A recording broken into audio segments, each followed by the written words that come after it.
Hello everyone, कैसे हैं आप सब। तो उम्मीद करते हैं कि आप सब अच्छे होंगे। आज का क्लास जो है हम लोग डिस्कस करने वाले हैं आपका सीडीपी का लैंग्वेज एंड थॉट पे। ठीक है, तो अगर आप चैनल में नए हैं तो सबसे पहले चैनल को सब्सक्राइब कर लीजिएगा। वीडियो हेल्पफुल होगा तो प्लीज़ लाइक शेयर करना मत भूलिएगा। और डियर, हम लोग जो है यहाँ पे बहुत ही छोटे छोटे टॉपिक को लेकर डिस्कस करेंगे और उससे जो है और एमसीक्यू क्वेश्चन करेंगे, क्योंकि अभी क्वेश्चन जो है काफ़ी टफ आ रहा है और इसलिए जो है हम लोग का हर एक पॉइंट और हर एक चीज़ इंपॉर्टेंट हो जाता है। किसी भी चीज़ को जो है अब हम लोग अवॉइड नहीं कर सकते हैं। तो इसलिए इम्पॉर्टेंट ये है कि हम लोग एक एक चीज़ को, एक एक टॉपिक को अच्छे से समझें। तो देखिए, बालकों में भाषा का विकास, ये पहला पॉइंट है, आपका पहला टॉपिक है।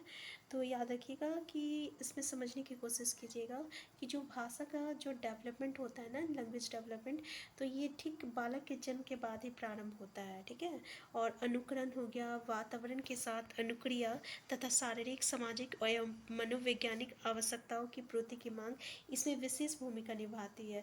तो इस पर क्या क्या चीज़ अफेक्ट करता है ये देख लीजिए। अनुकरण हो गया, वातावरण हो गया, अनुक्रिया हो गया तथा शारीरिक, सामाजिक एवं मनोवैज्ञानिक आवश्यकताएं। ठीक है, ये सब पूर्ति की मांग जो है इसमें विशेष, यानी ये सब चीज़ें जो है ये विशेष भूमिका निभाती है लैंग्वेज डेवलपमेंट में। तो ये एक इम्पॉर्टेंट है, जैसे कि आपका इंग्लिश में भी आता है फोनीम क्या होता है। तो याद रखिएगा, ध्वनि की सबसे छोटी इकाई को हम लोग फोनीम कहते हैं। क्या कहते हैं? ध्वनि की सबसे छोटी इकाई, जैसे अ हो गया, आ हो गया, ई हो गया, त हो गया। ठीक है, इसको हम लोग फोनीम कहते हैं। नेक्स्ट है आपका मॉर्फिम। मॉर्फिम मतलब क्या होता है? तो इसका मतलब होता है ये शब्द का छोटा रूप होता है। शब्द का छोटा रूप मतलब क्या बोले, जैसे कि अगर हम लोग बोलेंगे अच्छा, तबला, आँख, खाना, पीना। ठीक है, ये सब जितने भी वर्ड हो गया इसको हम लोग क्या कहते हैं? मॉर्फिंग कहते हैं। तो ये शब्द का छोटा रूप होता है। ठीक है, याद रखिएगा। नेक्स्ट है आपका सिंटैटिकली, मतलब क्या होता है, जिसको हम लोग वाक्य विन्यास कहते हैं। इसका मतलब क्या होता है ना, कि अगर भाषा का नियम पे अगर हम लोग फोकस करते हैं, नियम की बात अगर हम करेंगे, सिंपल सा बात, अगर नियम का बात होता है तो वहाँ पे क्या होता है? सिंटैटिकली हो जाता है। ठीक है, जैसे कि अगर हम लोग बोलते हैं रमेश खाना खा रहा है। ठीक है, तो इसमें सभी शब्द जो है ना एक क्रम में है। तो इसी तरह अगर हम लोग इस तरीके से नहीं कह सकते कि खाना रमेश खा रहा है।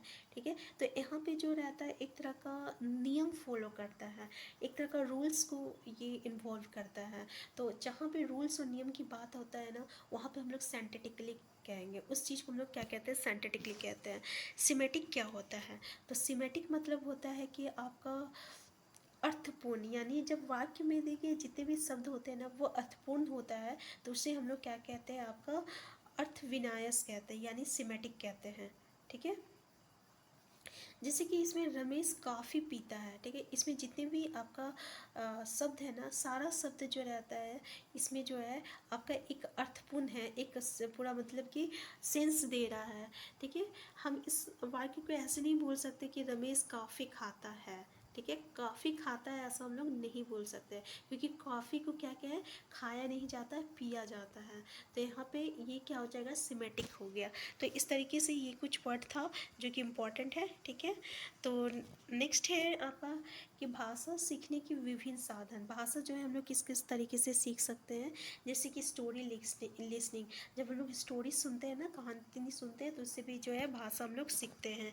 नेक्स्ट है आपका क्वेश्चनरी, यानी प्रश्नोत्तर के द्वारा भी अगर हम किसी से को क्वेश्चन पूछते हैं, सवाल पूछते हैं, इससे भी जो है हम लोग का भाषा का विकास होता है। यहाँ पे बोला भाषा सीखने का साधन बोला है। ठीक है, नेक्स्ट है आपका अनुकरण। अनुकरण मतलब होता है नकल करना, अगर हम किसी का नकल कर रहे हैं, इमिटेशन इसको इंग्लिश में बोले, इससे भी भाषा का विकास होता है। और नेक्स्ट है आपका कन्वर्सेशन, अगर हम किसी से बातचीत करते हैं तो इससे भी क्या होता है? आपका लैंग्वेज डेवलपमेंट होता है। ठीक है, तो ये कुछ फैक्टर था जिससे कि आपका लैंग्वेज जो है डेवलपमेंट होता है। तो यहाँ पे हम लोग कुछ एमसीक्यू क्वेश्चन को देखेंगे। पहला क्वेश्चन देखिए, यदि किसी बालक द्वारा अभिव्यक्ति के लिए प्रयुक्त भाषा वाक्य संरचना की दृष्टि से तो सही है, किंतु अर्थ की दृष्टि से गलत है, तो इसे सुधारने के लिए आप क्या करेंगे? तो देख लीजिए, इसको सुधारने के लिए क्या कीजिएगा इसमें क्या बोल रहा है, अभिव्यक्ति के लिए प्रयुक्त भाषा वाक्य संरचना की दृष्टि से सही है लेकिन अर्थ की दृष्टि से गलत है, तो उसे उन वाक्यों से संबंधित व्याकरण के बारे में बताएंगे या उसे स्वयं उन वाक्यों को सही से बोलकर बताएंगे। उसे सही वाक्य संरचना के बारे में उसकी साथी से ज्ञात करने के लिए कहेंगे। अब ये तो कोई सेंस नहीं दे रहा कि हम बोलेंगे कि तुम अपने साथी से पूछो, ठीक है, इसके बारे में, तो ये तो बिल्कुल गलत है। तो पहले इसको एलिमिनेट कर दीजिए, है ना। एक टीचर कभी ये नहीं बोलेगा कि तुम अपने साथी से पूछो, ठीक है, तो ये स्टेटमेंट गलत हो गया। नेक्स्ट है, उसकी शिकायत उसके अभिभावक। अब ये भी सही नहीं है कि अगर वो कुछ गलत किया है तो उसका शिकायत हम उसके जो है पेरेंट्स से करेंगे, तो ये भी बिल्कुल एलिमिनेट हो जाएगा। ये सब नेगेटिव सेंटेंस हो जाता है और हम लोग नेगेटिव और पॉजिटिव सेंटेंस पे ध्यान में दे के जो है बहुत ईजिली जो है क्वेश्चन को, आंसर को एलिमिनेट कर सकते हैं। नेक्स्ट है, उसे उन वाक्यों से संबंधित व्याकरण के बारे में। अब ये जब गलत हो गया तो हम उसको व्याकरण के बारे में क्यों बताएंगे, ठीक है, हम स्वयं उसको क्यों नहीं सही सेंटेंस बोल के बताएंगे। तो आंसर बी जो रहेगा, आंसर 2 जो रहेगा, ये इसका बिल्कुल सही हो जाएगा, ठीक है। नेक्स्ट क्वेश्चन है इसका, वो नित्य गाने की कसरत करता है, वाक्य, ठीक है, वाक्य विन्यास की दृष्टि से सही है लेकिन अर्थ विज्ञान की दृष्टि से गलत है। नेक्स्ट है, अर्थ विज्ञान की दृष्टि से सही है लेकिन वाक्य विन्यास की दृष्टि से गलत है। नेक्स्ट है, अर्थ विज्ञान एवं वाक्य विन्यास दोनों की दृष्टि से सही है। नेक्स्ट है, अर्थ विज्ञान एवं वाक्य विन्यास दोनों की दृष्टि से गलत है।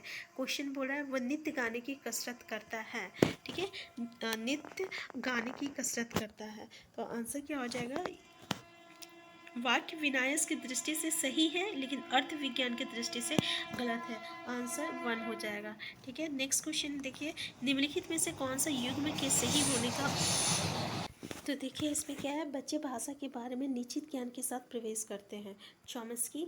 नेक्स्ट बोल रहा है, भाषा विचार प्रारंभ में दो विभिन्न गतिविधियाँ, ये वाइकोस्की बोलते हैं, भाषा विचार पर आधारित है, ये पियाजे बोलते हैं, और भाषा वातावरण में एक उद्दीपक है, ये B.F. स्किनर कहते हैं, ठीक है। इसमें बोल रहा है सही होने का संभावना सबसे कम है, कौन से युग्म के सही होने का, यानी कौन सा सेंटेंस जो है आपका गलत है। जैसे भाषा भाषा जो है विचार पर आधारित है, ये पियाजे बोल रहे हैं, तो ये स्टेटमेंट बिल्कुल गलत है, ठीक है। तो बाकी जो स्टेटमेंट है ये देखिए, चॉम्स्की ने बिल्कुल सही कहा है कि बच्चे जो होते हैं ना भाषा के बारे में निश्चित ज्ञान के साथ प्रवेश करते हैं। इसका मतलब क्या हुआ कि जैसे कोई बच्चा है, ठीक है, वो 1 साल का होता है, धीरे धीरे जो रहता है वो अपना भाषा बोलने लगता है, एक एक वर्ड बोलता है, फिर उसके बाद वो पूरा सेंटेंस बोलने लगता है, 2 साल तक वो पूरी तरीके से बोल लेता है, ठीक है। यहाँ पे बच्चे को जो है सिखाया नहीं जाता है, वो अपने आप बोल लेता है। आप ध्यान देंगे कि कोई अगर हिंदी भाषा का बच्चा कोई होगा तो वो 2 साल में ही आपका 1.5 साल में वो पूरा हिंदी बोलने लगता है, कोई मराठी का रहता है तो मराठी बोलने लगता है, ठीक है। तो वहाँ पे बच्चे जो रहते हैं ना, खुद से जो रहता है उन लोग में लैंग्वेज एक्वाइजेशन डिवाइस, ये लेट की बात करते हैं। लेट का बात कौन करता है, तो ये आपका चॉम्स्की कहते हैं, ठीक है। इसका मतलब क्या कि बच्चे में जो है जन्मजात जो रहता है भाषा सीखने का ही रहता है, यानी वो भाषा जो रहते हैं खुद सीख जाते हैं, उनको सिखाया नहीं जाता, ये चॉम्स्की कहते हैं।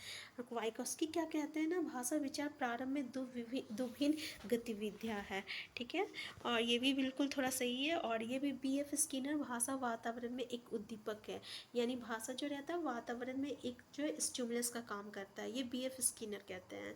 तो ये जो है ना, ये थोड़ा सा आपका गलत है स्टेटमेंट 3 वाला, तो ये आंसर 3 जो है रहेगा, ये इसका सही हो जाएगा। नेक्स्ट हो जाएगा कि निम्नलिखित में से दौड़ते हुए स्कूल जा रहा था राम का भाई, वाक्य। अब देखिए इसमें दौड़ते हुए स्कूल जा रहा था राम का भाई, इसमें वाक्य क्या है, तो इसका आंसर क्या हो जाएगा, तो देखिए इसका आंसर क्या हो गया, वाक्य विन्यास की दृष्टि से सही है लेकिन अर्थ विज्ञान की दृष्टि से गलत है। नेक्स्ट है, अर्थ विज्ञान की दृष्टि से सही है लेकिन वाक्य विन्यास की दृष्टि से गलत है। दौड़ते हुए स्कूल जा रहा था राम के भाई, तो आंसर जो रहेगा ये भी सही हो जाएगा कि अर्थ विज्ञान की दृष्टि से सही है लेकिन वाक्य विन्यास की दृष्टि से ये गलत है, ठीक है। नेक्स्ट क्वेश्चन हो जाए, नेक्स्ट क्वेश्चन है आपका कि वाक्य की सार्थक लघुत्तम इकाई जिसमें एक या अधिक ध्वनियों का प्रयोग हुआ हो उसे क्या कहते हैं, रूपिम कहते हैं, वाक्यांश कहते हैं, मुहावरा कहते हैं या स्वनिम कहते हैं। तो उसको क्या कहते हैं, उसको हम लोग रूपिम कहते हैं, ठीक है, याद रखिएगा, रूपीम कहते हैं। नेक्स्ट है परिपक्वता का सिद्धांत संबंधित है भाषा विकास से, सृजनात्मकता से, मूल्यांकन से या समावेशी शिक्षा से। तो याद रखिएगा किससे, भाषा विकास से। परिपक्वता का सिद्धांत जो है किससे संबंधित है, भाषा विकास से है। तो ये इससे आगे जो है ना हम लोग नेक्स्ट क्लास में देखेंगे। तो ऐसे ही जो है हम लोग पूरा जो इस लैंग्वेज एंड थॉट पे जितना भी आपका पॉइंट बनता है वो सारे पॉइंट को डिस्कस करेंगे, और जितने भी एमसीक्यू जो रहेगा इस टॉपिक से उन सारे एमसीक्यू को भी डिस्कस करेंगे। हम फिर मिलते हैं, तब तक के लिए बाय बाय।